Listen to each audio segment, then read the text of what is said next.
Hello everyone, welcome back to our channel edu ethics. तो आज हम करने वाले हैं क्लास 7 का जियोग्राफी चैप्टर 3 आवर चेंजिंग अर्थ।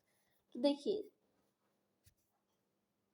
जो लिथोस्फेयर है हमारा, लिथोस्फेयर हम जानते हैं, लिथोस्फेयर जो लैंड वाला पार्ट होता है, ठीक है। तो हमारा जो लिथोस्फेयर है वो ब्रोकन है नंबर ऑफ प्लेट्स में, ठीक है, जिन्हें हम लिथोस्फेरिक प्लेट्स कहते हैं, ठीक है।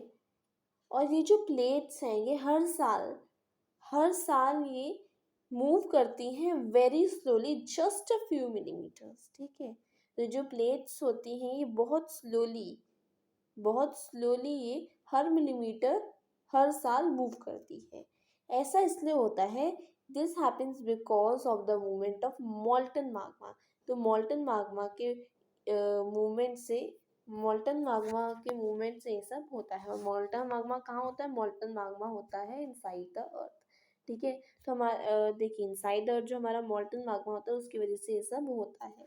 अब ये जो मॉल्टन माग्मा होता है हमारी अर्थ के अंदर, ये एक सर्कुलर मैनर में क्या करता है? मूव करता है। तो अब तक हमने देखा कि हमारा जो लिथोस्फेयर है वो कई तरह तरह की प्लेट्स में ब्रोकन है, जिन्हें हम लिथोस्फेरिक प्लेट्स बोलते हैं, ठीक है। तो अगर आपसे पूछा जाए व्हाट इज लिथोस्फेरिक प्लेट्स, तो आप लिखेंगे the lithosphere is broken into number of plates and they are known as the lithospheric plates, ठीक है। ये जो प्लेट्स हैं ये हर साल फ्यू मिलीमीटर्स मूव करती हैं, हर साल very slowly, they move very slowly, just a few millimetres each year, ठीक है। And this is because of the movement of the मॉल्टन Magma. जो अर्थ के अंदर मॉल्टन माग्मा है उसके मूवमेंट की वजह से सब हो रहा है। और जो मॉल्टन माग्मा है हमारी अर्थ के अंदर, ये एक सर्कुलर मैनर में क्या करता है, या एक सर्कुलर मैनर में मूव करता है। जो मूवमेंट होता है इन प्लेट्स में ये कॉज करता है changes on the surface of the अर्थ। जो हमारी अर्थ का सरफेस है, ठीक है, उसमें चेंजेस कॉज करती हैं ये प्लेट्स की मूवमेंट, ठीक है। ये जो मूवमेंट होता है प्लेट्स का, ये क्या कॉज करता है? चेंजेस कॉज करते हैं अर्थ की सरफेस में। जो अर्थ का मूवमेंट है वो डिवाइडेड है on the basis of the forces which cause them. तो दो फोर्सेस हैं, दो टाइप्स के फोर्सेस है, एक है एंडोजेनिक फोर्सेस, एक है एक्सोजेनिक फोर्सेस, ठीक है। अब देखो, एंडो का मतलब क्या होता है, इधर लिखते हैं।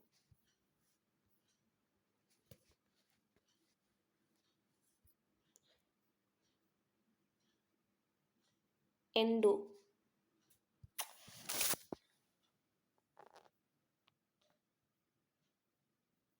एंडो का मतलब होता है इनसाइड,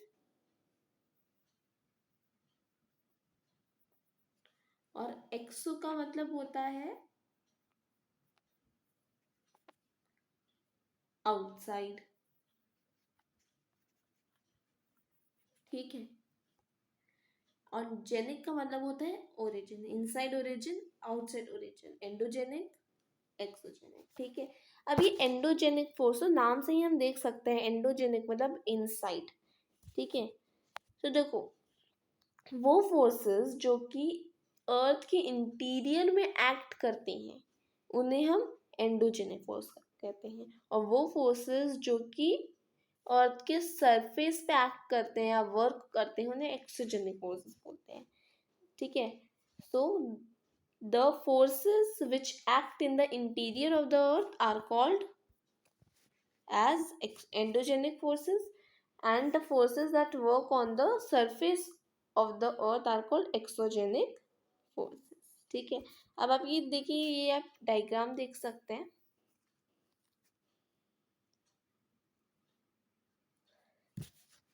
इस डायग्राम में आप देख सकते हैं एंडोजेनिक फोर्सेस में आता है आपका diastrophic force. Diastrophic forces refers two forces generated by the movement of the solid material of the earth's crust. So these are diastrophic forces and it comes in the category of endogenic forces, ठीक है। So there are two types of forces are there, endogenic forces and exogenic forces। endogenic forces में आता है sudden forces और diastrophic forces। Sudden forces में earthquake, volcano, landslide से sudden forces हैं, ठीक है। और डायोस्ट्रोफिक फोर्सेस में आपके पास आता है बिल्डिंग माउंटेन्स, ठीक है, ये एक डायोस्ट्रोफिक फोर्स है, ठीक है। अब है एक्सोजेनिक फोर्स। एक्सोजेनिक फोर्स में आता है आपका इरोशनल और डिपोजिशनल, ठीक है। इरोशनल और डिपोजिशनल जिसमें रिवर, विंड, सी वेव्स, ग्लेशियर, ठीक है, इनका क्या होता है, मूवमेंट होता है।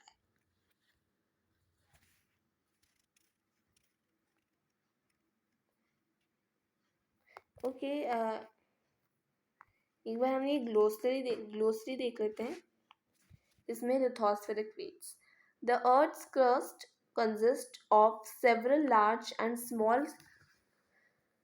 some small rigid irregularly shaped plates or slabs which carry continents and ocean floors।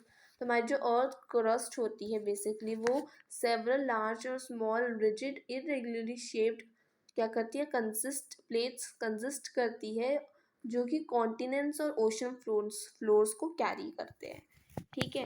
तो अभी हमने एंडोजेनिक और एक्सोजेनिक फोर्सेस में को देखा, ठीक है। एंडोजेनिक मतलब इनसाइड फोर्सेस, एक्सोजेनिक मतलब आउटसाइड फोर्स, जिसमें जैसे रिवर, विंड, सी वेव्स, ग्लेशियर्स, ठीक है। एंडोजेनिक फोर्सेस जो होते हैं वो कई बार सडन मूवमेंट्स और कई बार क्या करते हैं वो स्लो मूवमेंट्स प्रोड्यूस करते हैं। सडन मूवमेंट्स में हो गया आपका अर्थक्वेक, वॉल्केनोस, जो मास डिस्ट्रक्शन कॉज करते हैं अर्थ की सरफेस पे, ठीक है। तो अभी हम देखते हैं वॉल्केनो के बारे में। तो देखो वॉल्केनो जो है वो एक वेंट है। वॉल्केनो क्या है, volcano is a went. Volcano एक वेंट है, एक ओपनिंग है, ठीक है, अर्थ की क्रस्ट में, जिसमें मॉल्टन माग्मा इरप्ट होता है, जिससे मॉल्टन माग्मा इरप्ट होता है। देखिए ये एक मॉल्टन माग्मा का फिगर दे रखा है, ठीक है। ये क्या है, ये वेंट है, ये वेंट है, ये लावा है, दिस इज माग्मा चैम्बर, ये गैसेस एंड ऐश और क्रस्ट मेंटल, ठीक है। तो देखो इस ओपनिंग से, ये जो ओपनिंग है इससे मॉल्टन माग्मा इरप्ट होता है, ठीक है। This is the lava tube, ये वेंट है और ओपनिंग है जिससे मॉल्टन माग्मा इरप्ट होगा। तो बेसिकली क्या है, वॉल्केनो एक वेंट है, वॉल्केनो एक ओपनिंग है जिस अर्थ की क्रस्ट में, जिसके थ्रू मॉल्टन माग्मा जो है वो सडनली इरप्ट होता है, ठीक है।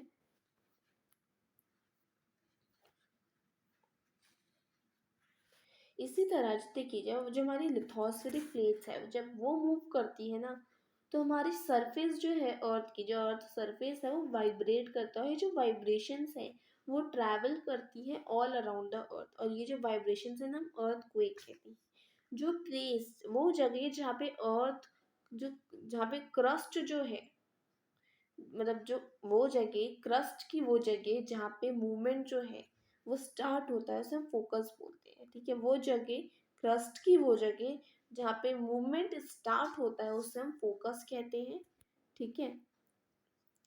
और वो जगह जो कि फोकस के जस्ट ऊपर होती है उसे हम एपी सेंटर बोलते हैं। वाइब्रेशन जो है वो आउटवर्ड्स ट्रैवल करती हैं एपी सेंटर से एज वेव्स। जो ग्रेटेस्ट डैमेज होता है वो यूजुअली क्लोजेस्ट होता है एपी सेंटर से।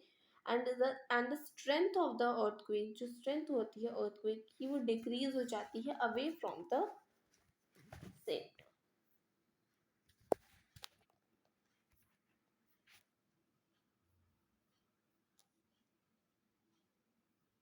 ये देखिए ये है हमारा फोकस, ये वो जगह है जहाँ से जो अर्थक्वेक है वो अकर होता है, स्टार्ट होता है, ठीक है। This is where the earthquake occurs, it is the origin of the seismic energy.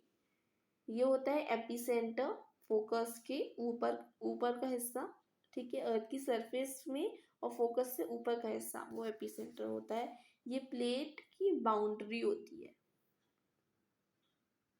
ठीक है, और ये होती है साइस्मिक वेव्स। ठीक है, जिससे जो वाइब्रेशन से वो ट्रैवल करती है। अब एक बार मैं एक चीज़ बता दूं कि ये साइस्मोग्राफ क्या होता है।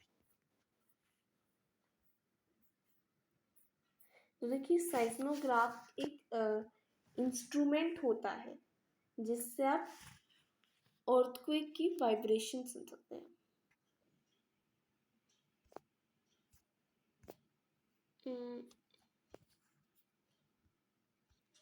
साइस्मोग्राफ एक इंस्ट्रूमेंट होता है जो कि क्या करता है, जो मेजर करता है या रिकॉर्ड करता है इंफॉर्मेशन अबाउट अर्थक्वेक।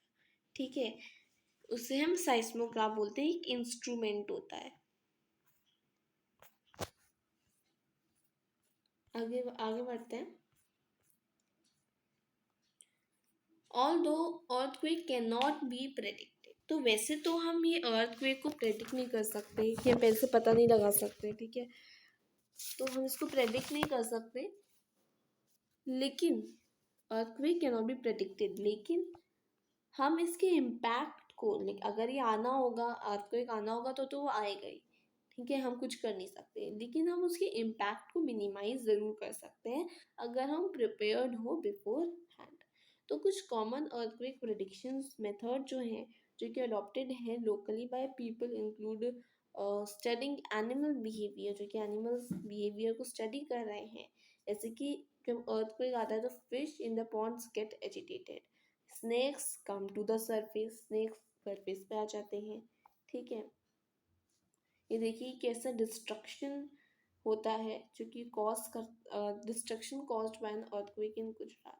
तो देखिए, आप देख सकते हैं गुजरात में अर्थक्वेक आया था, उसने कितना डिस्ट्रक्शन जो है वो मचाया था। देख सकते हैं सारी बिल्डिंग्स वगैरह गिर गई हैं, बहुत बर्बादी हुई है।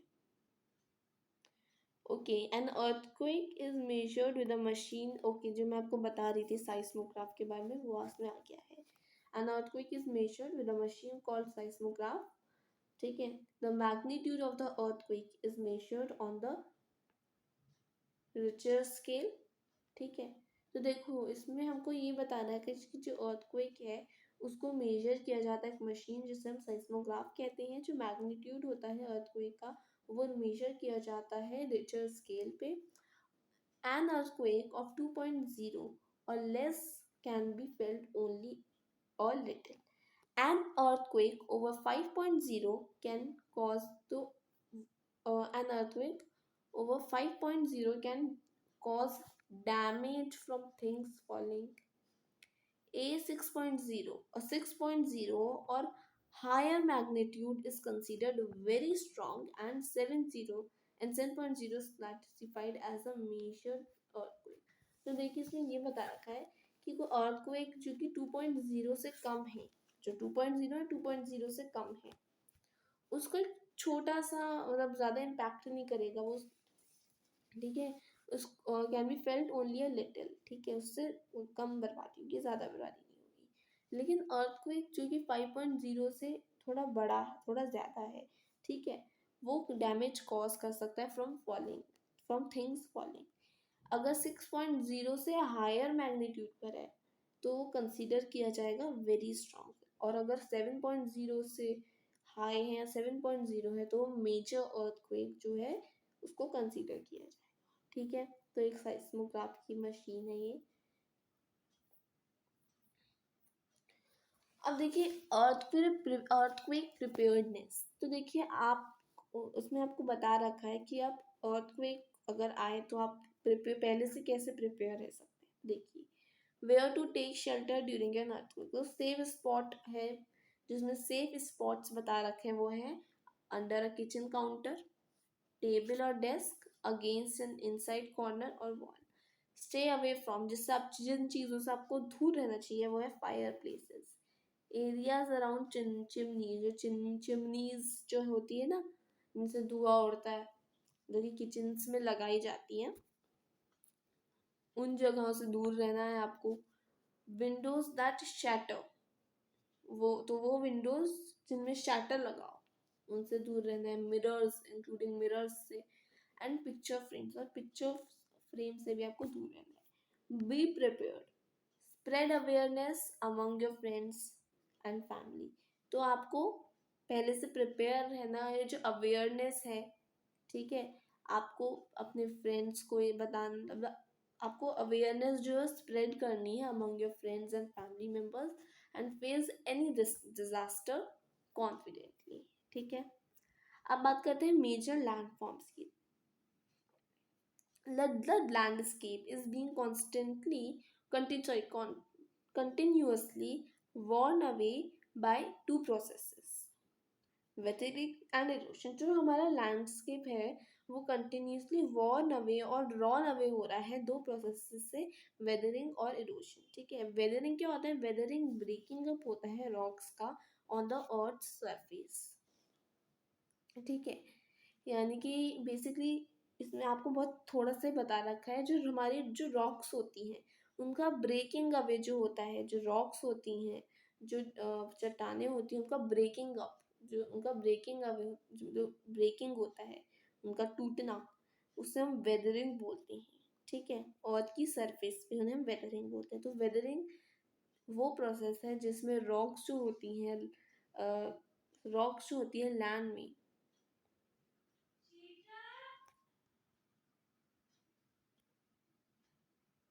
basically the process by which rocks on the land surface break down because of the action of the elements। वो तो elements कौन कौन से हो गए? जैसे कि रेन, फ्रॉस्ट। फ्रॉस्ट क्या होता है? एनिमल्स की जो हड्डियां होती हैं और जो टेम्परेचर चेंज होता है उसकी वजह से जो ब्रेक डाउन होता है रॉक्स का, उसे हम वेदरिंग बोलते हैं ऑन द अर्थ सरफेस। अब इरोजन क्या होता है? इरोजन वो प्रोसेस होता है जिसमें जो वेदर्ड मटेरियल होता है वो ट्रांसपोर्ट होता है किसी और जगह, ठीक है, बाय डिफरेंट एजेंट्स। वो डिफरेंट एजेंट्स क्या हो गए? वो डिफरेंट एजेंट्स हो गए रनिंग वाटर, विंड एक्सेट्रा, और फाइनली डिपॉजिट हो जाता है। इस प्रोसेस को हम erosion, so this process of erosion and deposition, ये जो प्रोसेस है डिपोजिशन और इरोजन का, ये क्रिएट करता है डिफरेंट लैंडफॉर्म्स को on the surface of the अर्थ। तो आई होप आपको समझ में आ गया होगा। एक बार फिर से आपको एक्सप्लेन कर देती हूँ। देखिए देखिए वेदरिंग क्या होता है? वेदरिंग वो प्रोसेस होता है जिसमें रॉक्स जो हैं वो ब्रेक होती हैं, वो टूटती हैं अर्थ की सरफेस, मतलब लैंड पे जो रॉक्स हैं, जो चट्टानें हैं, वो टूटती हैं, ठीक है, because of the action of the elements. और वो एलिमेंट्स क्या होता है? वो होती है जैसे रेन, फ्रॉस्ट और टेम्परेचर चेंजेस, जिनके वजह से क्या होता है, जो रॉक्स जो हैं वो टूट जाती हैं अर्थ की सरफेस पे, उसे हम वेदरिंग बोलते हैं, ठीक है। अब इरोजन क्या होता है? इरोजन वो प्रोसेस होता है जिसमें जो वेदर्ड मटेरियल होता है वो ट्रांसपोर्ट होता है किसी और जगह, ठीक है, कुछ डिफरेंट एजेंट्स से। और वो डिफरेंट एजेंट्स क्या है? वो डिफरेंट एजेंट्स है running water, wind and ice, ठीक है। तो ये होता है वेदरिंग एंड इरोजन। अब बात करते हैं, चलिए अब हम पार्ट 2 में करेंगे वर्क ऑफ रिवर।